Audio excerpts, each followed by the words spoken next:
Welcome back, everybody, to another episode of the Full Tank Motorcycle Podcast with me, Rob, from the YouTube channel Moto Bob. As always, joined by Tim. How are things, mate? Not too bad. Enjoying the Isle of Man TT further to our last conversation. So yeah, still progressing. I think you thought it's sort of already finished, but actually there's so much more to come. So it's very exciting. Mate, I haven't got a clue about this sort of thing, but I have been sort of following it. But yeah, I'm not too au fait with the schedule. Okay. I did actually see. I was under the impression it was over last weekend. Like I say, I was on holiday, so I thought it was running through that week. And then this week I started seeing people. Well, I saw one person say they were heading out to the Isle of Man for the TT, and I was thinking, I've missed it. Like someone should DM them and tell them. Yeah, they get there off the boat and they're like, where is everybody? They just look like John Travolta meme where they're sort of like looking around. Did you see one of the Kawasaki riders completed the first ever hybrid lap? No. On one of those bikes that we saw at Motorcycle Live. See, you are into it. You know more than me. There you go. Well, I tell you what, that's more because I'm signed up to the Kawasaki press list. I see, yeah. But still, I guess it's an interesting development in some ways. It was Macallan. Who's that? Oh, yeah. Yeah, I don't know. I've got to say, I only know the sort of top 5 to 10. It says in the press release, thanks to the cooperation of the TT organisers and the Manx government, special permission was given to multiple TT winner. See, this is how terrible my racing knowledge is. And Kawasaki dealer, Philip Macallan, I think it's probably called Macallan Kawasaki, is it? Let's have a look. Special permission was given to showcase this machine that can be ridden exclusively as an electric bike, as well as relying on its twin-cylinder four-stroke engine, with the added benefit of a boost function that combines both motive powers. This is the bike that they said had the fuel economy of a 250 and the like off-the-line acceleration of a litre supersport bike. So what I want to see, mate, is that lap time compared to a litre supersport, because I think it's literally just the first 10 metres off the line. I was going to say, and also whether they managed to achieve that 250cc levels of fuel economy while pinning it. I mean, are there any points at which it would have even been going slow enough around the TT lap to use the electric functionality? There's Probably like four corners. There's the gooseneck, and there's another one in there somewhere where they're like practically a hairpin, or at least they look that way, based on how fast they're going. But yeah, the rest of it is not really playing into the strengths of an electric bike, if I'm being honest, because it is just high speed for a long time. So basically what you've ended up there with is a small capacity twin cylinder bike. Yeah. That's just running on the engine, which isn't particularly huge, and then you're also carrying a battery around. Yeah, an electric really motor. heavy. I'm curious to see the lap time. Yeah. Here we go. It felt very different and interesting to ride through the TT paddock silently. Well, I mean, that's a problem. You probably need just constantly beeping the horn to get people out of the way because they're used to straight through pipes. Using 100% electric motive power, then line up for a standing start lap of what is the most famous race course in the world. I engaged e-boost and got ready to release, but was not aware of quite how hard the acceleration would be using all the potential torque of the electric motor combined with the petrol engine. It was really impressive. Wow. He does sell them, so though, basically, so he's not going to be like, sell them. Oh yeah, it was really slow actually. Look, I feel like he's answered our question. The one place you can use the electric motor is in the paddock. Right. And then he'd give it a bit of e-boost off the line, but then the rest of it, that poor little engine, was probably screaming. Yeah. Anyway, moving swiftly on, we've got a whole bunch of stories to cover today, so we better get on with it, including some very fashionable motorcycles, which I'd love to get your take on, Tim. We've also got a little bit of an update of the CB1000 Hornet, which was one of the bikes I was really looking forward to. Some good news about Buell motorcycles as well, which has to be said are quite tasty looking, as well as our regular slots of comment of the week and, I don't know if you peeped ahead at the script, mate, but bike of the week this week very interesting. Do you know what? And I tend to quite delicious. like leaving that until like a full-on surprise. So I'll be Don't seeing it ruin the fresh. surprise for yourself, mate. Yeah. Anyway, before we get underway, a massive thanks to NordVPN for making this podcast possible by sponsoring this video. Now, if you're not familiar with what NordVPN does, basically it's an app that you can download on your phone or your laptop or a PC or any device really, and it runs in the background and gives you this private connection which massively decreases the chances of anyone getting hold of your data that you wouldn't want to. Now, VPN stands for Virtual Private Network. And like I say, it acts as a secure tunnel for your data, scrambling it as you go so it's unreadable for anyone who's snooping or scammers or anyone trying to see what you're up to online. And I should point out, Tim, that also includes sometimes your own ISP or internet service provider who may have, I'm led to believe, an interest in selling your data on to the highest bidder. Very cheeky. Anyway, whenever we're using public Wi-Fi, sometimes when we're out and about working in the field, press events, shows, things like that, I find it super important to run everything through NordVPN so we don't have to worry about who might be trying to get hold of our data. But also, for a relatively niche interest activity and hobby like motorcycling, it does mean that in some streaming services you can access content from other countries if you connect to a server in that given country that you wouldn't necessarily normally be able to watch in the UK, for example. So it opens up a whole bunch of new shows, and it costs just a few pounds or dollars for our American users a month. And so for me, for the sake of your privacy online, it seems absolutely worth it. We've worked with them for ages on the main channel, and we've just started working with them on the podcast, but I can wholeheartedly recommend it. So there's a link down in the description of this episode if you follow it through to the NordVPN site. And when you get there, you'll see a massive discount and also a few months free thrown in for our listeners. So once again, a huge thanks to Nord for their support. And with that, let's crack on with this first story, Tim. And it's one that I really want to get your take on. You see, it's a special edition Ducati. We've seen a few over the past few years and months. But this might just be... I mean, there have been some pretty out there ones. I'm thinking of the lime green Streetfighter V4 that they did in collaboration with Lamborghini. That was quite something. But this is in collaboration with Supreme, fashion brand. Are you familiar with Supreme? Apart from seeing the sticker everywhere and... No, I obviously followed this, or at least read your notes on it, but I thought it was maybe just a slogan, and I was hoping to God that it wasn't, because obviously it's not the coolest of words just to slap on there. Well, funny you should say that, because I think in sort of certain streetwear circles, it's a very sought-after brand, and it's one where if they do a drop of a certain product, it will be sold out very quickly, and people are likely to queue up for it and stuff like that, so it's very... hyped, let's say. And so Ducati have tied in with them, not only with doing this bike, with the white wheels, Supreme logo across the tank, white and red all over it, red brake calipers, a bit of Supreme branding on the rims. Yeah.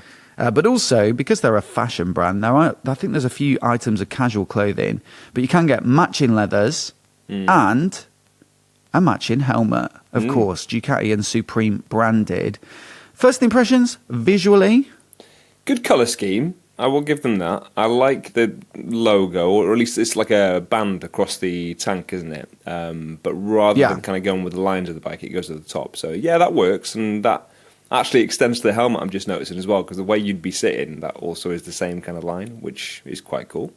I like the fact they've gone with an Arai helmet. I think Ducati generally do, actually, when they're doing their custom jobs. But yeah, nice lid, nice looking bike. I get it. It's a sort of...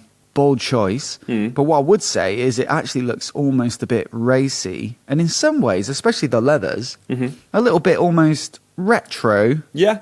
Like, imagine if that Supreme branding across the chest was like an oil brand or petrol brand. Yeah, exactly, yeah. You can see that kind of working. It's one that when I first saw it, I was like, whoa, it's not that tasteful.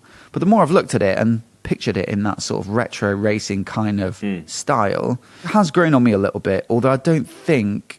I still feel like a fashion brand, like Supreme. It's just not what bikers are about, is it, mate? I don't really see your average Ducati customer getting that excited. It's probably more trying to bring the Supreme guys I mean, not to step on the toes of what collectors. you kind of mention afterwards, but I think as far as brands go, and nothing against I've never heard of it before, but it's There's a risk, I guess, with going one that's not as long established, that maybe it would be flash in the pan and that maybe this will be irrelevant in the future. And if you spend more money on something that is possibly irrelevant in the future, then why would you spend the extra money unless you're a massive fan of Supreme? But, with like the Rolex brands or Breitling or something like that, where it's been around for a long while, maybe less of a risk. Yeah, potentially.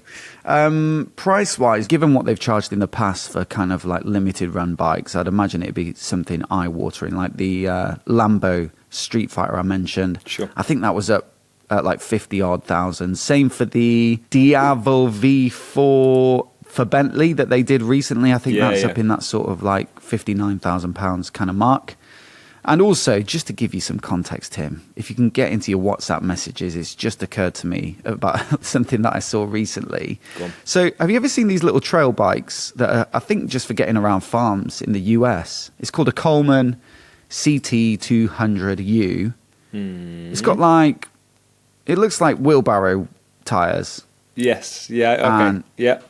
It's a lawnmower engine. Mm-hmm. Now, I think they did a series actually on Donut Media of modifying one of these and putting a turbo and trying to make it as fast as possible, which was really good.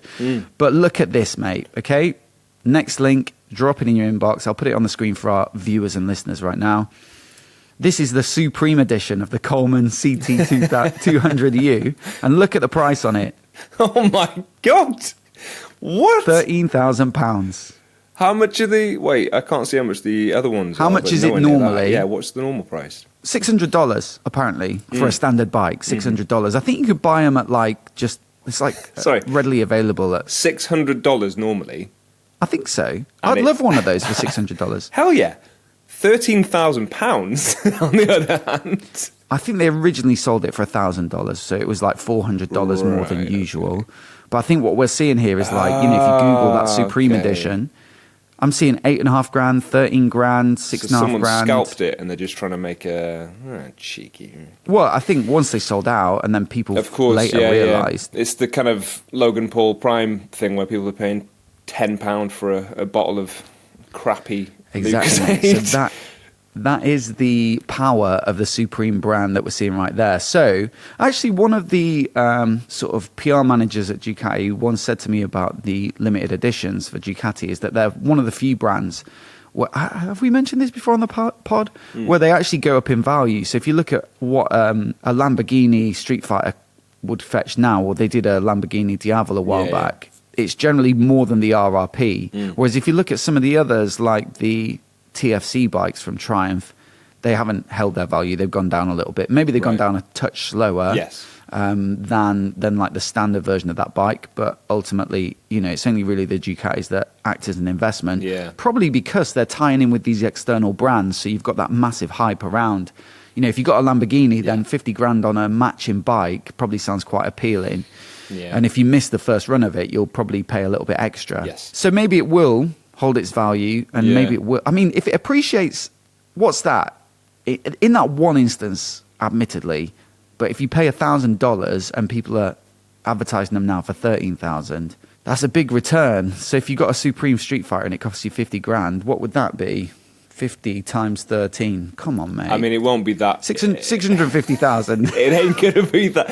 It ain't gonna be that. But what I mean, if you look, just to go back to the whatever you said it was, CT200 or whatever, Coleman. It's literally the same colour. It's just got Supreme on the wheel arches, which you can't even see anyway because they're obscured by the luggage racks. Big rack. Yeah, big racks. The big rack. Yeah, that's. Yeah, okay, fair enough. Yeah, I mean, it probably will go up in value. I think I know what you're saying. Is that people can sort of see it as an investment. It's like buying, a limited edition sort of bottle of wine or whiskey or something like that. There's certain things that in the circles that I don't move in, people buy in order to leave it sat there and obviously actually have it as an asset that appreciates. So yeah, maybe it would be one of them. I am wondering if Triumph's Bond specials go up in value, because that is one that's tied in with like an external brand that should. Yeah. Okay, so there's one here with 1 mile on it, and it's at 20 grand for a Tiger 900 Bond edition. I think that's probably come down a bit, to be honest. So yeah, even that can't. I just don't know what Ducati have got some special way of doing it that seems to help them hold their value. Just wrapping up though, mate, on that Coleman bike. The only reason I know about that is because I was walking past the Supreme shop in London and it was in the window. So I was like, what the heck is that? So that's when I went in and had a look at it. And you're absolutely right. It just looked like the standard bike with a sticker on. So it's a $400 sticker. Exactly. To go back to that bike, though, I do love it. It looks like the Dumb and Dumber bike mixed with the Ubcos, if you've seen them, the electric bikes with the luggage on as well. Mate, if you could pick one of those up for 600 quid, I mean, it's still a lot of money to put into something that you can't ride on the road. But if you did have a decent amount of land, which probably in the US more people do, it would be really tempting just to rip around on it. It looks very fun to me. Coincidentally, though, mate, another bike that popped up this week has been announced is a Breitling edition of the Triumph Speed Triple 1200 RR. So it's not the first Breitling bike they've done. They did a Speed Twin a while back. But basically the idea is they tie in with this luxurious watch brand. And there are 270 to be made, £22,995. So that's £5,000 more than the standard bike. And you do have the option, as you did with the Speed Twin, to purchase like a matching Breitling watch to go with the bike. And I believe you'll get the same number as well, if you get what I mean, on the watch and the bike, if you want to show like that you're super cool. As for what's special on this one, mate, paint. Dedicated paint job, a little bit of gold stripes, some Breitling logos, the wheel finisher in the hub on the single-sided swing arm, that gets a little Breitling logo, start-up screen with a Breitling logo, numbered plaque, some extra carbon bits, and an Akropovich exhaust because they've now partnered with them. I think they announced that about 6 months back, that they were going to start doing some official Triumph Akropovich silencers. So this is one of the first, I think, as well as the new Tiger 900 maybe. But I don't know if what your take is on this one. It's very... You'd expect this from like a fancy watch brand for it to be a bit more tastefully done and subdued. Yes. But would you go for that or the Streetfighter that with the Supreme branding and the matching leathers and helmet? Or you can have the Coleman. Coleman. Sorry, I didn't really throw that in there at the last minute. Yeah, this one, between the Supreme and this one, for sure, I'd go for this one. I mean, it is. I'm all about the subtlety, mate. You know that. Love my orange bikes for sure. in the past. Anyway, slight tangent. Yeah, I think this one looks really good. I think maybe, do you know, I've got a small disappointment. If you're partnering with a watch brand, I think the obvious tie-in is to do something really nice with the display. And I know obviously new bikes need digital displays and things, but I don't feel like just putting a startup screen is enough. I feel like if they are, you know, a company that specialises, one of the best in the world at making watch faces and that kind of intricate mechanics, I think maybe having something analog in there that ties in with it in some sense would just be really nice, but maybe it's not possible. You can get those little... Have you ever seen those watch for a motorcycle handlebar? Like, I think I have, yes. I think I have. You know what I mean? Yeah. It basically clamps around the bars. Here's one off Temu. Actually, no, do you know what? I bought one for my dad for his Enfield because he really likes it. So yeah, I bought one in the past. Oh, you knew the exact thing then? Yeah. I just sent you a link to one. It's £6.48. They could just buy that. Don't show me. I could put a different face on it. Dad, I didn't get yours from Temu. Yeah, yes, exactly. He did. He bloody did. Happy birthday, Dad. It cost me a lot. Let's just say it's a Breitling. Yeah. He's like, is that not felt tip? Yeah. Like felt tip. It was a Breitling, yeah. But yeah, I do actually believe they did colour the clock faces. I think on the Breitling Speed Twin when they did that, I think they did them in the same colour, the kind of speedo and rev counter as the watch. But that's one of my favourite ever fashion and motorcycle tie-ups is that Speed Twin. Especially because they gave it like Olin shocks and they gave it this perforated leather seat. So there were some little changes where you're like, oh yeah, that does make it look quite good. But also that the branding with that black strap across the tank was really quite subtle. And so it didn't make a big song and dance of it. And I think that was a real success. Yeah. I'm sure they all sold out. I don't know if there's anything else that's tickled your fancy ever on those sort of tie-ups. But I had to say one last bike that jumped to mind, just one that I really love. The Pirelli MV Agusta Brutale. Yeah. I know it's not a fashion brand, But you could argue that's a sort of... Pirelli does have a certain... Don't they do the calendar every year with all the super sexy models? So you could argue there's a little bit of fashion with that. But come on, mate. That is a stunner, isn't it? Yeah. Yeah, that one is quite a bold statement because obviously they've gone with a bright yellow. Yellow and black always go well together, though, to be fair. But then I wouldn't necessarily expect any different from MV. I mean, all three of these brands do knock it out of the park as far as aesthetics go normally. But maybe MV's a little step above. Certainly on a par with Ducati. So, yeah, that's a really nice looking bike. Anyone who's got any ideas for down in the comments, do leave them for sort of tie-ups you've actually really enjoyed. I know that when I've done videos about some of the Ducati ones, there was one where they paired with like a luxury sofa brand or something and put this special leather on the seat of the Diavel. I made a full video about it, and people were like, oh, geez, this is just horrendous, that what they'll do in order to shift a few overpriced bikes. So I do understand that perspective, but occasionally some nice-looking bikes come out of it, and some of the Triumph ones aren't well, I wouldn't say they're triple the price, like the Streetfighter, for example, the Lamborghini. And so... yeah, maybe there's some nice ones out there, so do leave them in the comments if you've got any. Anyway, next up, Tim. Yeah, so next up we have a story about the Honda Hornet, specifically the Honda Hornet 1000cc version that's coming out, and possibly a bit of disappointment for some people if you were looking forward to it. There is a report that comes out of a German website, Motorrad, which they report that it's possibly postponed till 2025, and they say that's, well, it could potentially just be in Germany, but... The hypothesis is, and I should reference the fact this was on Visor Down, that markets are linked. So if Germany was delayed, possibly the rest of Europe, including the UK, would be delayed till 2025.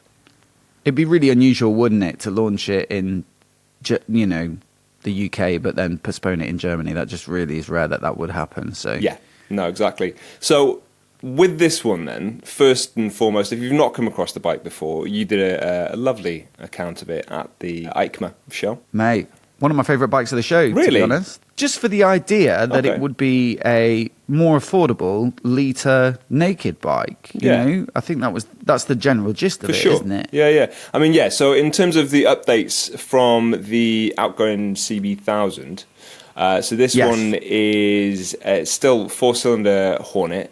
It's based on a previous Fireblade engine, I believe, the 2017. It's actually down on torque but up on power, but roughly the same. I don't imagine it's going to feel a huge amount different to the CB1000.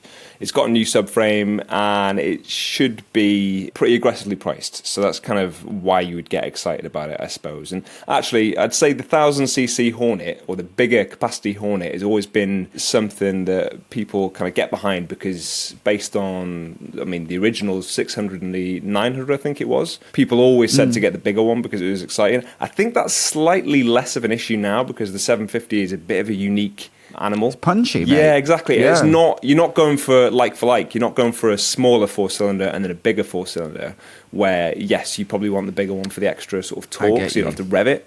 This one, they're very different bikes, so there's a lot of contrast between them. But I'd say it is exciting for that reason. But yeah, one of the theories on it being delayed as well was the fact that they might want to phase it out, the CB1000, so that they have a sort of clean run with this one. Yeah, the CB1000R, which... it's been in the lineup for a while, and they did a mid-cycle update where they sort of changed the bodywork a bit, and I think they brought in a TFT display. But it's a bit of a tricky one, isn't it? Because that is such a distinctive bike. There's plenty of more angular nakeds from the likes of your Suzuki, Kawasaki, maybe even to some extent something like an MT-10. Yeah. And what the CB1000R did really nicely was like that neo cafe retro design style that they've got, with a slightly rounded off headlight, and it also had some really tasty design features like the wheels that they put on it with this sort of cast but almost looked a bit spoked, single-sided swing arm. Some attention to detail had gone into it, and I think what people potentially didn't love about this bike, the CB1000 Hornet, is that it sort of did away with a little bit of that character and something that made it stand out. And this does look a bit more generic, sporty, naked bike. Yeah. But ultimately, some of those changes, like going to a regular swing arm and the wheels, I think, are probably less expensive to manufacture, especially because they're not single-sided again. It's going to pull the price down. And ultimately, all of the chassis and the expected power, like you say, the expected torque looks the same. Some of the chassis components look similar. I think it's going to be every bit as good to ride. Yeah. It's just as to whether you care about the looks or not. Yeah. But yeah, and also totally agree, mate, that this now is such a different... It's not the two similar Hornets with a different capacity. Not just from the engine character, from a twin to a 4, going from 750 up to a litre, but also one thing about the 750 Hornet is like the way that the seat height is quite low to make it this middleweight all-rounder that's accessible to newer riders and also still quite fun to ride for more experienced riders. You know, it still does feel a bit low in the seat for me, and I'd expect this to feel much more like a big bike, sporty, a little bit tail up, feel like a bit of a weapon. And so I was really looking forward to it. It's sad that it's been a little bit delayed, but also we're in this period of time now, mate, where it's very rare for anything to get announced. Well, that's what I was going to say July. What do you think the likelihood is? So first question is, do you think it's likely it would be delayed till 2025 instead of 24? I think it'd be very strange to kind of launch it now because realistically, most people have bought their bikes for the summer. Yeah. Certainly sort of, if you had a month or two to wait to get hold of one, you're talking August now, September. Yeah. And if you launched it now, you'd have to discount it potentially, right? Oh, I don't know. Yeah, it would just for such a big new model, it would just be such a weird thing to do. And then also, if you did launch it now with the intention of it going on sale around December, January, where people can get their orders in and then get their bikes a couple of months later and then have them in time for the 2025 riding season, you know, you're going to go through the whole EICMA Motorcycle Live, the launch season, and there'll just be so many other new bikes fresh in people's minds since this was announced, you know, in the summer, that recency and the sort of the desire for it might have died off a bit. And so I think it's a bit of a funny one. We're in a bit of a strange period. It was weird because they announced it at EICMA, and it obviously created a bit of buzz, but it was a very short press release without all the usual in-depth specs and stuff like that that you would normally expect from Honda. That being such a big company, they're really well organized. Their press team will get you as much information as possible, and it was just more of a brief thing. So it kind of almost felt like it was in prototype phase. Kind of, yeah. I mean, I don't want to gloss over the fact that you made a pun around buzz there. So yeah, having a buzz around the Hornet. Oh yeah, Hornet. Sorry. No, you didn't notice it yourself either, but I just didn't want to let that one go. That was like 2 minutes ago. Can't let that one slip. Yeah, it logs in my brain. Thanks, mate. But yeah, no, I can't imagine they're happy about it. Put it that way. I mean, they are still saying that it will be released this year. So they haven't actually confirmed to say it's delayed. This is kind of speculation to a degree, but I think you're right. I think the chances are, why would you release it in the winter when you're going to have to like put 0% APRs and stuff to kind of get people interested and do some special deals and things? Exactly. I can't see that happening. And like you say, if they've already kind of let the cat out of the bag, then next year when they go to EICMA and they go, oh, the Hornet, and people are like, yeah, we saw it. Like, there's nothing particularly exciting about it. So, or at least new about it if other brands are going to go and launch new models. So, it's going to be a tough sell, that, isn't it, at the shows? It's not even like it is in a concept, like the pictures they've given us. You know, it's got the mirrors on, it's got the license plate, it looks like it's homologated. Yeah. So it's not even like they have a tasty concept and then they're going to give us the production version. It's just going to be the full specs and the price and maybe the confirmation that it actually does exist. Yeah. Sure. And so, yeah, it does feel like maybe a little bit underwhelming. They might have to put some flashy paint on it or do a special edition or something. Or do what everyone does and have some ladies in scanty clothing. Yes, that never fails way to get people to gather around. Honestly, actually filming at the Honda stand, there was a real mix of guys queuing up next to some of the bikes. Like they updated the Fireblade a little bit and then they brought the CBR600 back in as well. I was trying to get all the angles of like 10 different shots of the brake calipers and all that kind of thing. And there was some other guys there as well doing the sort of bike, but then you had a constant stream of guys who will happily trying, like these bold Italian guys. No, I don't mean bold like with no hair. I mean bold like brave Italian guys, like in their 40s, 50s, happy to go and try and chat up the girl on the Honda stand, thinking that they might be in with a shot. Well, that's what it felt like. They would chat to them for like 5 minutes, then ask for a little selfie, and then make their way onto the next stand. So, you know, you had to kind of work around them a little bit. I think I've said before that's always the challenge of shooting at motorcycle shows. But if they put the exact same bike out in the same colours, then hopefully I'll get a few more clean shots of it this year. True. Do you like the looks of it? Because actually, that's one of the things. That my other question is: do you prefer this to the CB1000? Considering that it does look quite similar to the rest of the market, the Kawasaki's, even the Ducati sort of Streetfighters and things. And Yamaha. I think at the show, they had it in a flat red and this silver. And the flat red, a lot of people said the headlight looks very influenced by the Street Fighter V4, which I understand. But then again, there's only so many ways to... Well, it's a bit like when Ed Sheeran got sued for...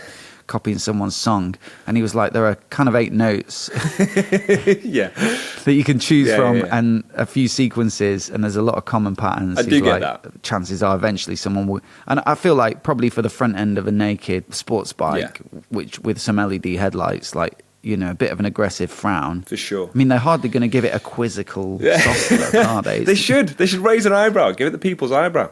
Cock an eyebrow. Oh, that's like the asymmetrical BMWs, they always look a bit like they've got the people's eyebrow. There you go. Yeah, I think for me it looks very similar. Like you say, most of them, they're all kind of going that way, which I don't personally like. I do prefer the looks of the CB1000, but then, you know, it's been out for a while, so you need to update it in some way. I think the only one kind of bucking the trend in a way is like Suzuki are just stacking the headlights differently, but they're still going for 2, right? So yeah. The other thing I'm thinking about the looks on this bike as well is, like, you remember they did the 750 design sketches, and they released them like 6 months before the 750 actual version, and the design sketches look really aggressive, and then when the actual 750 Hornet was announced, people were a bit like, yeah, you've had to compromise quite a lot on that. This looks as aggressive and like butch enough to be similar to those design concept sketches for the 750 Hornet, and so I do kind of like it, but yeah, I think still the extra bling and design detail and sort of slight unusualness of the CB1000R are probably still a little more appealing. But you know, how long can that look of bike be on the market before they have to move on? True. You know. Anyway, speaking of rather nice looking bikes, I've got a good one here, mate, because Buell motorcycles, I mean, I'm not quite up to date on exactly where we are, but I think they're in their sort of second or third incarnation now. But on Ride Apart, they're reporting that Buell bikes have just announced that they plan to rejoin global markets. So they're reporting that they've already got a cult-like following in countries like Japan, France, Spain, Brazil, Canada, and Italy, despite being out of those markets for a decade. And the first country to welcome Buell motorcycles out of the US will be Canada, as that's where the brand's focusing its efforts this year. But then they'll also follow up by reintroducing to some of those markets, including the UK. And they say, according to Troy Devlin, director of Biz Dev at Buell Motorcycle Co., we're looking forward to delivering high-performance V-twin motorcycles into the Canadian marketplace first, and the importation of Buell motorcycles into Canada will genuinely increase the recognition that Buell is back. So very cool news. I imagine this will be sort of like a boutique dealers kind of situation, won't it? Like, I'm thinking Crazy Horse with their MVs and Indians, and then they have lots of smaller, interesting brands.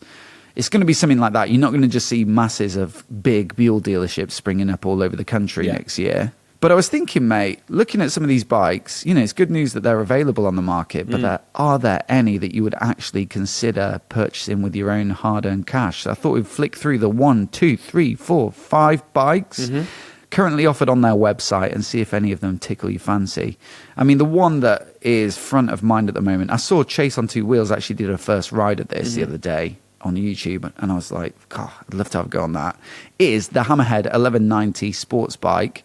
It's an 1190 V-twin, as you might have gathered.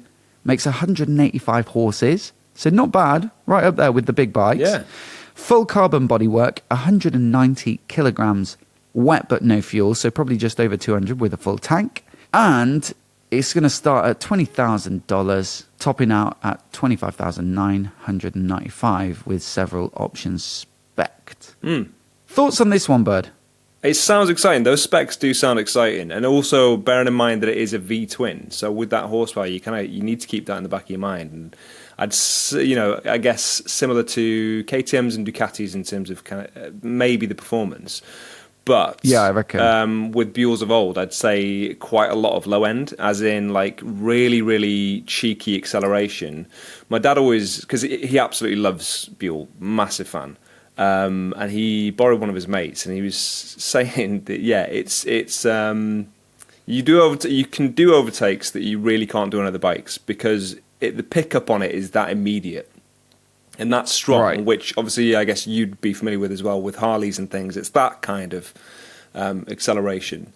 So really, really easy. I'm tempted to even call it slightly lazy, but in a good way, if that makes sense.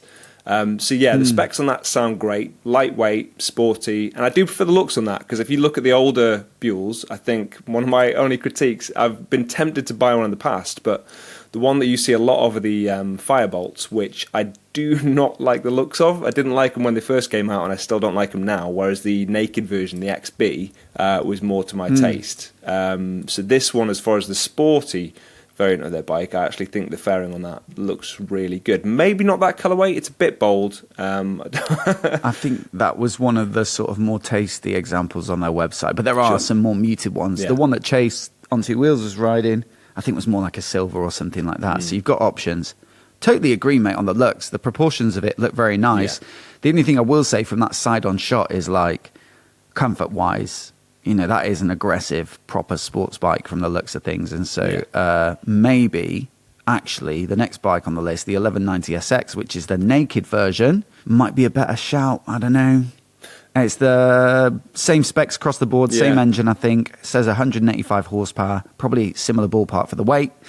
But, of course, flat bars, no fairing, that sort of thing. And also, it can top out at the same £25,995 if you really spec it up. But the base model starts at $18,995, not $19,995. So you save a little bit of cash. I think this is starting to stray into that slightly unusual aesthetic, though, even though this is much more appealing to me from an ergonomic perspective. Yes. It has a bit of that kind of like, well, the Firebolt, but without I think there are some naked versions of the Firebolt as well, aren't there? Yeah. It had like a half fairing. There was a half fairing, just like, yeah. It's starting to get into that area, isn't it? I wouldn't say it's as good looking as the Hammerhead. I would say for me personally, the Hammerhead looks nicer. I agree with you saying this is probably more rideable, as nakeds generally are, more comfortable at least. And the older you get, that tends to be with ways sort of you lean. But yeah, definitely between them, the Hammerhead's the one that I like the look of more. We talked about the Super Cruiser as well, didn't we, on an episode quite a while back? But I think this probably gets the same engine, the 1190. And it's basically a cruiser that's been built to ride in a ridiculously sporty and aggressive manner, hence the name. Mm-hmm. And so you've got those lightweight wheels that you'll see something similar on the other bikes, a 17-incher at the front. You've got that seat that's really going to hold you in place, proper sticky Dunlop tyres, decent brakes as well that are sort of comparable to what you get on the other bikes. And yeah, it's all in this kind of like cruiser-like aesthetic. I mean, look where the foot pegs are. They're nowhere near out front, so I think it's going to feel very different to ride to your average Harley or whatever. But certainly looks kind of crazy, doesn't it? Yeah, definitely. I think this gives me, and I've definitely said this last time we brought it out as well, Arch vibes, as in Keanu Reeves' Arch. Yes, yeah. For a performance cruiser. I love it. I also think maybe you'll want to wear some shorts with that one, or that's sacrificing your trousers with that chain on show. There's a risk there. I don't know, mate. It's going to be sacrificing your leg hairs if it's shorts. That is very true as well. But yeah, I like the look of that one. I like the fact that it offers something quite unique. But then I guess all of these do, because that's what Buell was well known for, is that it did do things slightly differently than other brands. Oh yeah, that's definitely true of the next couple of bikes. I will say there's no price still on this one. Estimates are in that sort of $20,000 to $30,000 range, which sounds about right for the other bikes that we just talked about. But they are still, and again, I think we mentioned this last time, taking a $50 deposit to get your name on one. So still tempting, mate, just to see what comes of that process. Next up, there's the Super Touring. This is a bike that I'm not sure I can really get on board with from a visual perspective. It's the same. Again, I think they're just using, because they're a smallish company, they're probably just putting that engine in whatever they got. So the 1190, 185 horsepower, still no price on this one either. But it kind of reminds me of something like, you said a KTM, a big, 1290 V-twin. It'll probably feel quite similar. Reminds me a little bit of the Super Duke GT, which I did review a year or two back, which is basically, it's kind of like a Super Duke, but with a little bit more wind protection, slightly more chilled out geometry, I think. Bigger tank, maybe, and also luggage options. And that's what this kind of looks like. It was a bit of an unusual bike, and I will also say the Super Duke GT is not one that I'm a fan of visually either. It's just like a slightly bulkier, slightly more ugly Super Duke. And also in this one, mate, the headlight, I put an extra photo in there for you to have a look at, but what do you make of that? I can see that. Do you know what? It's the second pick. The headlight does not offend me. Are you serious? Yeah. Are you actually serious? Yeah. I'm being deadly serious. See, we've got different tastes. You look at that and you're just like, you look at it and you think, you just feel nothing. You just think, yeah, that's all right. Yeah, it doesn't offend me. It doesn't draw me towards it. It's, I feel meh. It's all right. Yeah. Okay, I'm surprised at that. No price on this one. Last up in that lineup is something that I don't know what to say about this, mate. It's a Baja Dune Racer. It's an 1190 DR. That stands for Dune Racer. Phenomenally long wheelbase. Yeah. Still got the 1190 V-twin. They didn't give a power figure for this, so maybe they've tuned it differently. But let's say it's got the potential to make 185 horsepower. Yeah. God knows how you're going to get that down on sand. You're going to need some even more knobbly tyres than those. Paddles, yeah. Crikey. Again, concept only, but they're saying this will just cost 20 grand, which is kind of crazy to see a bike like that looks so niche and specialist. That will probably be a low run. And again, they're taking $50 deposits on this one, or 50 quid. So I can't remember. I was on their website. Probably dollars. Probably, yeah, most likely. I'd say this one, few things spring to mind. Firstly, when I first saw the photo, I thought maybe you just skewed the photo. You know, when you stretch it accidentally. Stretched it. And then I looked at the wheels and thought, no, they're still round. So that's how long it is. Second thought is that if you stuck some handlebars about midway along that, it looked like a bicycle made for two. So you'd have a nice tandem going on. You'd get the whole family on there, wouldn't you? But this is not a circle I move in, so I don't know what you need from a Baja Dune Racer, and I can imagine this is probably what you need, so it's really cool. You've got £50 deposit, burning a hole in your pocket. Choose a bike, mate. Do you know what? I'm going for the Super Cruiser. Same. Yeah, I would. I think I could actually ride that, and it would be a real party piece, wouldn't it? Yeah, no, I think that's a good shout. Second would be the Hammerhead, but yeah, for me, probably the Super Cruiser. Yes, hard agree on that one, mate. Now, next up, we've got our comment of the week. Armando Garcia commented recently on the Bike Shed video where we did a little walk around of those new Ducati Scrambler concepts. He said, do you guys have any idea when are the Ducati Scrambler models going to be available for us to buy? Now, we had the Cafe Racer version, which had a fairing, clip-ons, and then we had this, I think it was called the RR24i, and it was more of a kind of like a desert sled replacement, but without the substance of like longer suspension and a reinforced frame. It was more just like a bolt-on parts. Weirdly, also had clip-on bars as well, which didn't seem that appropriate for the style of riding. But you were saying you thought they were doing a questionnaire, didn't you? They were. They had a lady there who was asking people whether they liked them and which one they preferred. So I feel like they were doing some market testing.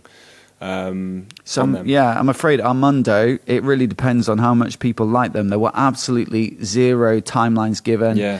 There was no confirmation that either would go into production, but they were getting some feedback. Yes. And from, I don't know if you spoke to many people about them, Tim, but from what I heard from people, they really liked the look of the Cafe Racer, but maybe didn't think it would be that practical. Yeah. I think that's probably what I'd say. I'd say that's probably accurate as well, yeah. But if you really want this, Armando, if you are good at creating bots and stuff like that and making some hype around them, then they'll be also testing that market with how it lands on Instagram and how many people are talking about it. So just make some fake people to talk about comment spam. Yeah. Just take my 50 quid deposit. Yeah, exactly. They should do the same. Buell strategy. Yeah. Anyway, lastly, we've got here Bike of the Week, and I've got to say, mate, wowee. I was really surprised when I saw this. I thought someone had just ripped off the bike that it's based upon. But then it's actually, as I read on, it's a bit more of a tribute. And it's actually built by, or collaborated with, I suppose, on the design, Danilo Petrucci, World Superbike rider. Did I pronounce that pretty well or not? Yeah. I think that was all right. Collaborated with Italian design house to create two new Ducati-inspired motorcycles. This one was on Visor Down. We'll put a link to the story down in the description. But it says he's also a former MotoGP race winner, I'm sure you knew that, Tim. Yeah. I had no idea. But anyway, current world superbike rider. And it's called Dotto Creations, the design house that he worked with to come up with these. And they're actually going to build some, which is just crazy. Now, the first one is called, oh, here we go, mate, Il Mito di 916. Flawless. Which I think is like Spirit of the 916 or something like that. We've got to translate it, actually, because I know we'll probably have like one or two Italian listeners. The myth, of the 916. And the idea is to take a Panigale V4. So there's already a bit of a tasty underpinnings there. Yeah.